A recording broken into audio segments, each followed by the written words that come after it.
Hello दोस्तों, स्वागत है आप सभी का हमारे यूट्यूब चैनल सक्सेस मिरर 2.0 पर।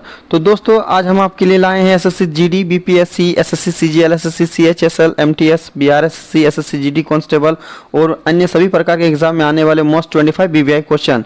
मोस्ट 25 बीबीआई क्वेश्चन पढ़े और अपना एक सीट पक्का करें, जो आपके एग्जाम के लिए बहुत ही महत्वपूर्ण है। तो बिल्कुल भी स्किप ना करें और हमारे साथ लास्ट तक बने रहें और एसएससी में अपनी एक सीट पक्का करें। और अगर आपको हमारे चैनल के माध्यम से दी गई जानकारी हेल्पफुल लगे तो please like, share and subscribe कर बेल आइकन को दबा लें, ताकि हमारे आने वाली लेटेस्ट वीडियो आप तक सबसे पहले पहुंच सके। तो चलिए स्टार्ट करते हैं। हमारा पहला सवाल है, कोशिका झिल्ली की प्रकृति क्या है? तो कोशिका झिल्ली की प्रकृति क्या होगा? तो हमारा इसका राइट आंसर हो जाएगा ऑप्शन नंबर ए, पारगम्य। कोशिका झिल्ली की प्रकृति पारगम्य होती है। हमारा अगला सवाल है, निम्नांकित में कौन सी ऐसी धातु है जिससे विद्युत लेपन के द्वारा किसी वस्तु की चमक को बढ़ाया जा सकता है? तो विद्युत लेपन के द्वारा किसी वस्तु की चमक को बढ़ाया जा सकता है, ऐसा कौन सा धातु है? तो हमारा इसका राइट आंसर हो जाएगा option number B, chromium. Chromium में विद्युत लेपन के द्वारा उसकी चमक को हम बढ़ा सकते हैं। हमारा अगला सवाल है, निम्न में से किस पौधे के पत्तों के रस का उपयोग मलेरिया और डेंगू के उपचार में किया जाता है? तो कौन से पौधे के पत्तों का रस का उपयोग हम मलेरिया और डेंगू के उपचार में किया जाता है? तो हमारा इसका राइट आंसर हो जाएगा ऑप्शन नंबर ए, गिलोय। गिलोय के पौधों के पत्ते का रस को मलेरिया और डेंगू के उपचार में किया जाता है। हमारा अगला सवाल है, एक आवेशित वस्तु द्वारा किसी दूसरी आवेशित अथवा अनावेशित वस्तु पर लगाया गया बल क्या कहलाता है? तो हमारा इसका राइट आंसर हो जाएगा ऑप्शन नंबर डी, स्थिर वैद्युत बल। स्थिर वैद्युत बल हमारा इसका राइट आंसर हो जाएगा। हमारा अगला सवाल है, 1 किलो पास्कल में कितना पास्कल होता है? तो 1 किलो पास्कल में कितना पास्कल होता है? तो हमारा इसका राइट आंसर हो जाएगा ऑप्शन नंबर सी, 1000। 1000 पास्कल बराबर 1 किलो पास्कल होता है। हमारा अगला सवाल है, निम्न में से किस ईंधन का ऊष्मीयमान सबसे अधिक होता है? तो किसका ऊष्मीयमान सबसे अधिक होता है? तो हमारा इसका राइट आंसर हो जाएगा option number D, hydrogen. Hydrogen ईंधन का ऊष्मीयमान सबसे अधिक होता है। हमारा अगला सवाल है, ईंधन के ऊष्मीयमान का मात्रक क्या होता है?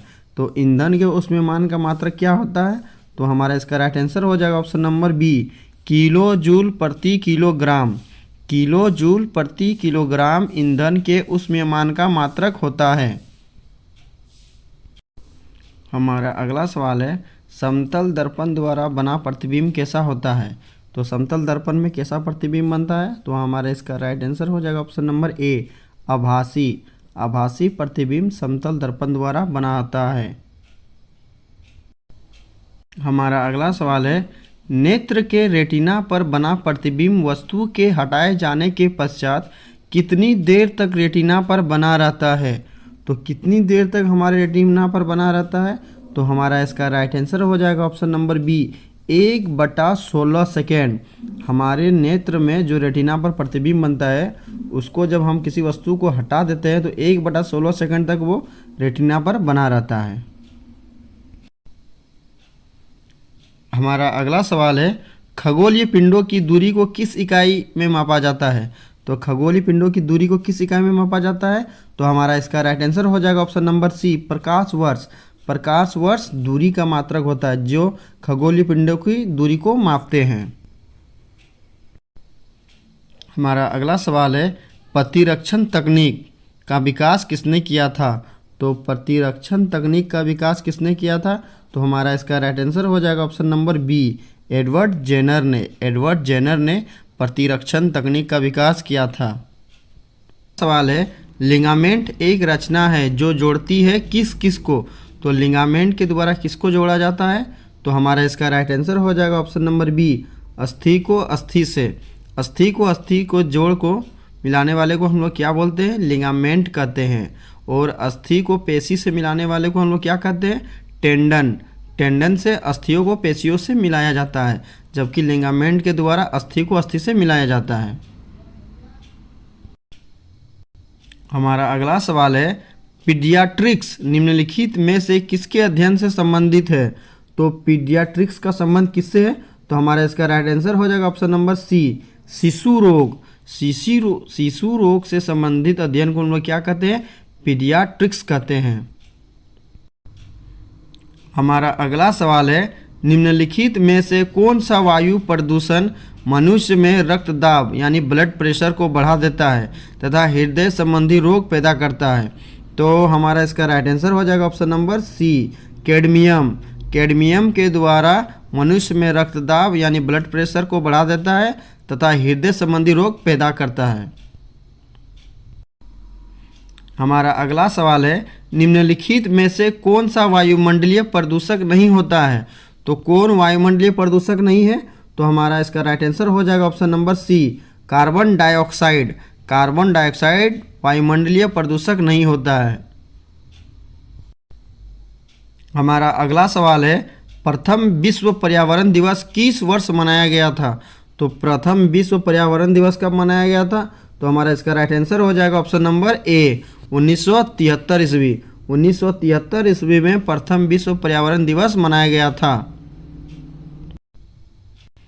हमारा अगला सवाल है, अटल नवाचार मिशन का संबंध किससे है? तो अटल नवाचार मिशन का संबंध किससे है?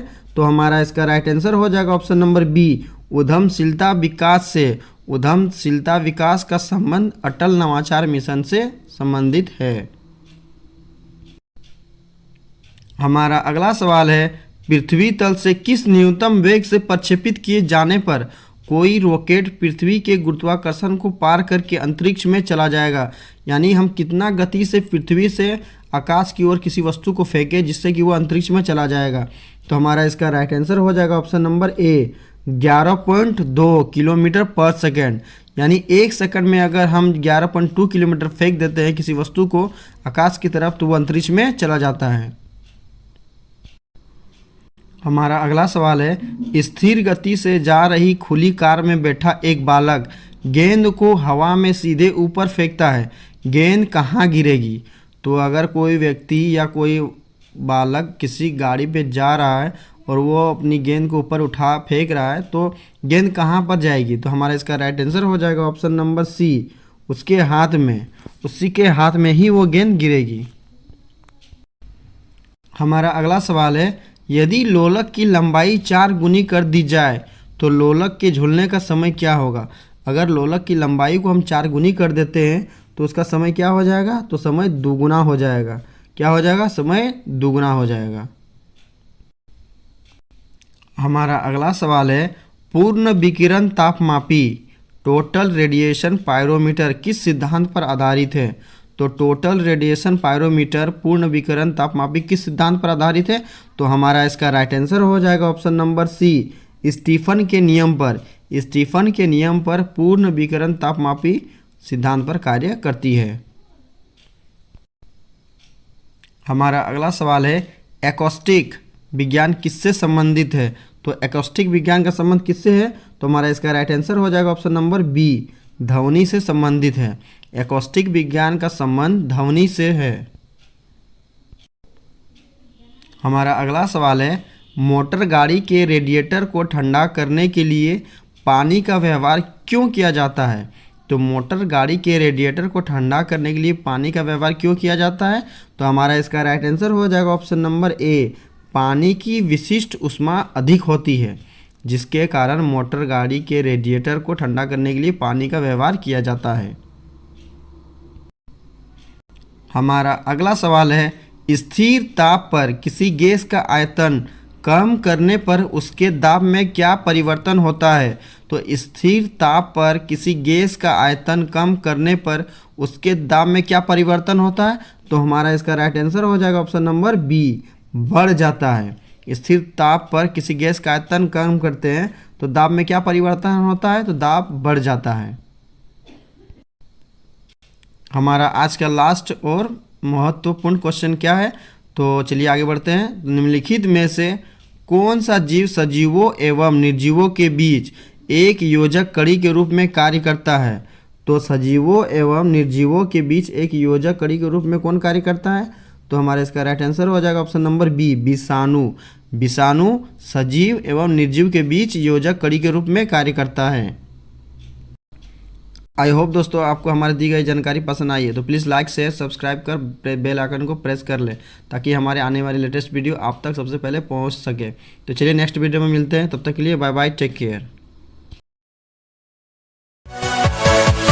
Yeah.